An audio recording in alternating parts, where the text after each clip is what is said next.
Hello everyone, మీకు తెలుసా ఎందుకు లక్షల మంది భక్తులు తిరుమల కాలినడకనే వెళ్తారనేసి? అది కేవలం ఒక ప్రయాణమే కాదు, అది భక్తి యాత్ర. చాలామంది ఏదైనా ఒక కోరికని ఆ కోరిక నెరవేరితే మొక్కు చెల్లించుకోవడానికి కాలినడకన వెళ్తా ఉంటారు. అలాగే కొంచెంమంది తమ వల్ల ఏదైనా తప్పు జరిగితే క్షమించమని స్వామివారిని కోరడానికి కాలినడకన ప్రయాణం మొదలుపెడతారు. తిరుపతి నుండి తిరుమలకు వెళ్ళాలంటే కాలినడకతో 2 మార్గాలు ఉన్నాయి. ఒకటి అలిపిరి, ఇంకొకటి శ్రీవారి మెట్లు. అలిపిరి నుండి వెళ్తే మాత్రం కొంచెం టైం ప్రాసెసింగ్ అన్నమాట. ఎందుకంటే 5-7 అవర్స్ పడుతుంది. మొత్తం కాలినడకన ఉంటుంది.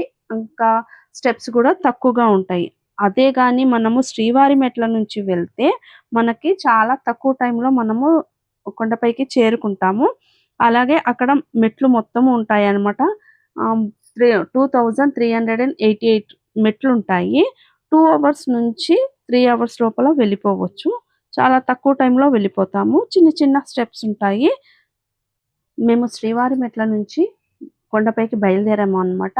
అందుకనేసి మేము ఇక్కడ కొండ కిందే మనకి చెప్పులు కానీ, ఇంకా లగేజ్ ఏదైనా ఉంటే మనము అక్కడ హ్యాండ్ ఓవర్ చేసేయాలి. వాళ్ళు మనము పైకెళ్ళే లోపల మన లగేజ్ అక్కడికి చేరిపోతుంది. మనము ఇంకా ఏదైనా జస్ట్ స్నాక్స్ లేదంటే వాటర్ తీసుకొని బయలుదేరితే చాలండి.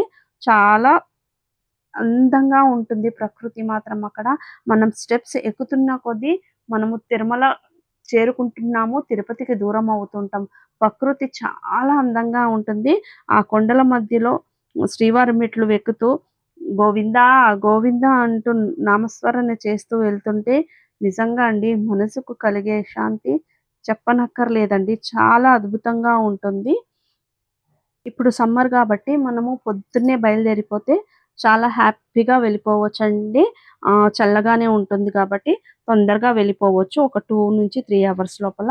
మనము 10 తర్వాత అలా మొదలుపెట్టామనుకోండి, చాలా ఎండగా ఉంటుంది. మనం ఎక్కుతున్న కొద్దీ చెమటలు ఎక్కువ పోస్తాయన్నమాట. అందుకనేసి కొంచెం పొద్దున్నే బయలుదేరాలి. 4:00 నుంచి బయలుదేరినా కూడా సరిపోతుందండి. చల్లగా ఉంటుంది కాబట్టి. అలాగే కొంచెం ఏదైనా హెల్త్ ఇష్యూస్ ఉంటే గనక మనము మెట్లెక్కకపోవడమే మంచిదనేసి అక్కడ చెప్తూ ఉంటారండి అందరూ. అది మనం హెల్త్ కేర్ మనం తీసుకోవాలి అన్నమాట. అందుకనేసి బీపీ, షుగర్, హార్ట్ పేషెంట్లు మాత్రము కొంచెం మెట్లెక్కకపోవడమే మంచిదన్నమాట. వెళ్ళినా కూడా కొంచెం జాగ్రత్తగా చాలా మెల్లిగా ఎక్కాలి. నేనైతే ఎక్కానండి. 3 అవర్స్ పట్టింది నాకు. నేను చాలా స్లోగా ఎళ్ళాను. కాకపోతే 3 అవర్స్ లోపల చేరుకున్నాను తిరుమలకి.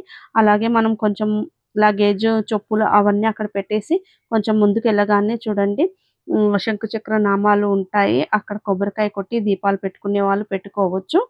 ఇక్కడ కర్పూరము, కొబ్బరికాయ స్వామివారికి సమర్పించిన తర్వాత స్టెప్స్ అన్నిటికీ పసుపు, కుంకుమ పెడుతూ పైకి వెళ్తారు. ఇంకొంచెం మంది కర్పూరం వెలిగించుకుంటూ వెళ్తారు. కొంచెంమంది మోకాళ్ళ పైన వెళ్తూ ఉంటారండి. ఎవరు ఏ విధంగా వెళ్ళినా కూడా స్వామివారి నామస్మరణ మాత్రం మర్చిపోరు. అలాగే ఒక్కసారి మనము 7 కొండల పేర్లు కూడా చెప్పుకుందాము. శేషాద్రి, నీలాద్రి, గరుడాద్రి, అంజనాద్రి, వృషభాద్రి, నారాయణాద్రి, వెంకటాద్రి. ఆ వెంకటాద్రి కొండపైనేనండి స్వామివారు మనకు దర్శనమిస్తారు. ఈ 7 కొండలను కలిపి సప్తగిరి అంటారు.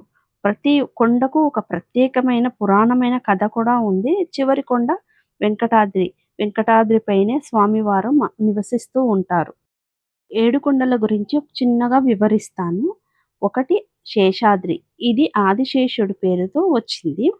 శివుడు శయనించే పాము అయిన శేషుడు భూమిపై కొండగా అవతరించాడని నమ్ముతారు. రెండవది నీలాద్రి. ఇది నీలాదేవి శ్రీ మహాలక్ష్మి అవతారం పేరుతో ఇక్కడ అమ్మవారి కృప ఉంటుందని భక్తులు నమ్ముతారు. మూడవది గరుడాద్రి. గరుడాద్రి విష్ణువు వాహనం పేరుతో. ఇది భక్తి, శక్తి ప్రతీకగా భావిస్తారు. నాలుగవది అంజనాద్రి. హనుమంతుడు తల్లి అంజనాదేవి పేరుతో ఇక్కడ హనుమంతుడు జన్మించాడని విశ్వాసము. 5 వృషభాద్రి. నంది శివుని వాహనం పేరుతో. శివ విష్ణువు ఏకత్వాన్ని సూచిస్తుంది. 6 నారాయణాద్రి. శ్రీమన్నారాయుడి పేరుతో. ఇక్కడ విష్ణువు తపస్సు చేశాడని చెప్తుంటారు. వెంకటాద్రి ఇది ముఖ్యమైన కొండ. ఇక్కడే తిరుమల వెంకటేశ్వర స్వామి దేవస్థానం ఉంది. భక్తులు స్వామివారిని దర్శనం చేసుకునే ప్రదేశం ఇదే. ఈ 7 కొండలు ఆదిశేషుడు 7 తలలు అని భావిస్తారు. అందుకే తిరుమలని సప్తగిరులు అని కూడా అంటారు.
శ్రీవారి మెట్లు 7 గంటల నుంచి ఎక్కడం మొదలుపెట్టామండి మేమైతే.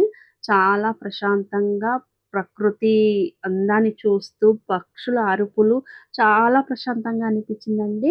ఆ రోజు పొద్దున్నే అందరూ గూడా వచ్చారు. ఎందుకంటే ఇప్పుడు సమ్మర్ కాబట్టి పొద్దున బయలుదేరడం మంచిదనేసి అందరికీ తెలుసండి.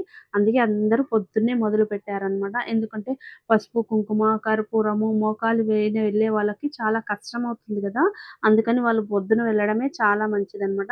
మనం ఒక 1100 స్టెప్స్ వరకు ఎక్కిన తర్వాత మనకి అక్కడ మెడికల్ క్యాంప్ లాగా కూడా ఉంటుందండి. ఏమైనా హెల్త్ ఇష్యూస్ ఏమన్నా వచ్చాయంటే అక్కడ మనం చూపించుకోవచ్చు. అందుకనేసి అక్కడ పెట్టారనమాట. ఏమైనా మనకు జ్వరం లాంటిది ఏమన్నా ఉంటే కూడా టాబ్లెట్ ఇస్తారు. అక్కడి నుంచి చూడండి కొండలు ఎలా కనిపిస్తున్నాయో. సూర్యుడు ఆ రోజు చాలా లేట్‌గా వస్తున్నాడండి. సూర్యకిరణాలు చూడండి ఎంత బాగా కనిపిస్తున్నాయి. కొండల మధ్య నుంచి సూర్యకిరణాలు మాత్రం నాకు చాలా బాగా అనిపించింది.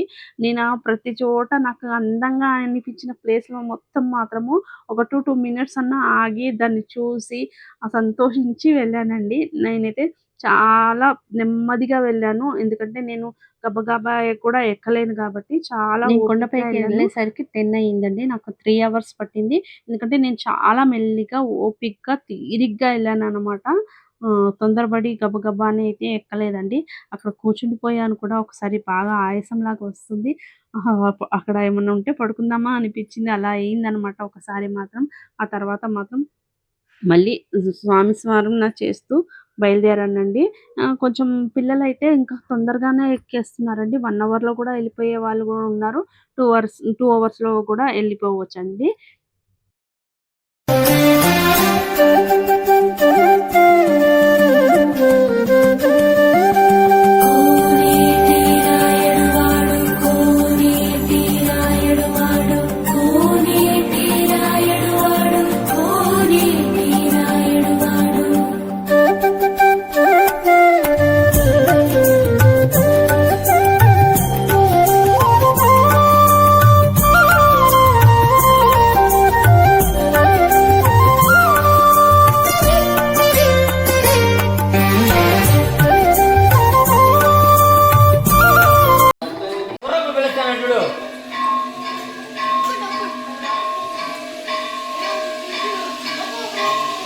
అన్నాడండి వయసు అన్నాడు ఎవరు జనాలు లేరు కదా వయసు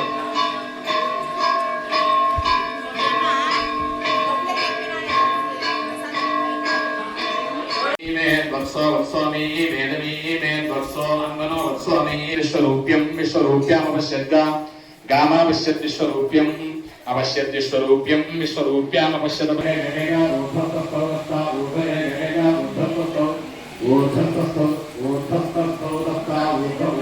మనము కొండపైకి అయితే చేరుకున్నామండి. ఇక్కడ చూస్తున్నారు కదా పసుపు కుంకుమ పెట్టుకుంటూ వచ్చారు కదా కొండపైకి.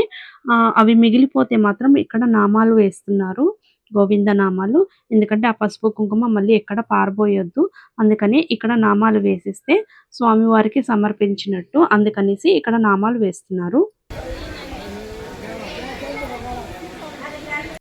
ఇక్కడ ఈ మండపం కనిపిస్తుంది కదా, ఈ మండపం లోపల అందరూ కాయిన్స్‌ని 1 రూపీ కాయిన్ గానీ, 2 రూపీస్ కాయిన్ గానీ అలా నుంచోబెడుతూ ఉంటారనమాట. తమ కోరిక ఏదైనా ఉంటే నెరవేరుతుందా లేదా తెలుస్తుంది అని మొక్కుకొని పెడుతూ ఉంటారు. చాలా మంది పెడుతున్నారు. లాస్ట్ ఇయర్ వచ్చినప్పుడు మా బాబు కూడా పెట్టాడనమాట. నుంచుంది. వాడు పాస్ అయ్యాడు కూడా. హ్మ్. అందుకే అంటారండి, ఏదైనా మనము ధర్మబద్ధంగా కోరికలు తప్పకుండా నెరవేరుతాయనేసి. అలాగే ఇక్కడ చూస్తున్నారు గదా! నాగలింగ పుష్పం చెట్టు అండి. చాలా మొగ్గలున్నాయి. పూలు మాత్రం చాలా తక్కువగా కనిపించాయి ఈసారి. చాలా బావుంటుంది. లాస్ట్ ఇయర్ మేము చూపించడం మర్చిపోయాము. ఇక్కడ చూస్తే నాగలింగం పుష్పం చెట్టు ఉందండి. ఎలా ఉంటదో పుష్పం చూపిస్తాను.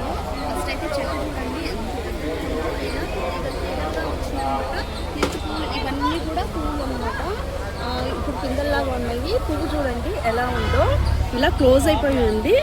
ఇలా ఓపెన్ చేసామనుకోండి చిన్న శివలింగం లాగా ఉంది చూడండి లోపల. ఇవన్నీ నాగపడగల్లాగా ఉంటాయి. చూడండి ఎంత బాగుంది కదా. నాగలింగ పుష్పం అంటారు దీన్ని. అయితే మనము ఈ చెట్టు నుంచి కొయ్యొద్దు, కింద పడితే తీసుకొని నేను మీకు చూపిద్దామనేసి చూపిస్తున్నాను. చూశారు కదా లోపల చిన్న శివలింగం లాగా ఉంది చూడండి. ఇవన్నీ కూడా నాగపడగలు. భలే ఉంది కదా నాగలింగ పుష్పం ఇది.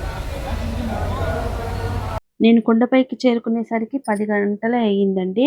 అయితే ఇంకా నాకు సాయంత్రము 9కి స్వామివారి దర్శనం టోకెన్ ఉందండి.